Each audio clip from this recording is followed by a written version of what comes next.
How to activate LycaMobile SIM card in the Germany. So let's get started. So firstly you have to go in this page of the LycaMobile. Now from here you have to log in into your account, or you can also download the Lyca app.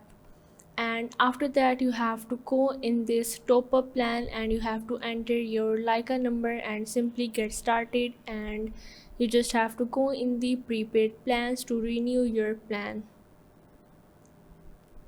Now from here you have to select any of the plan that you want to get to activate your LycaMobile SIM card, and after that you just have to review and payment this.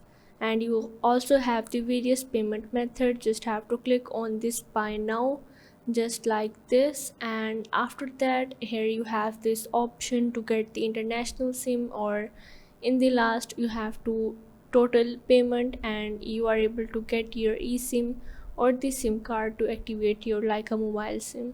So if this video helped you out, make sure to like and subscribe the channel, and see you in the next video.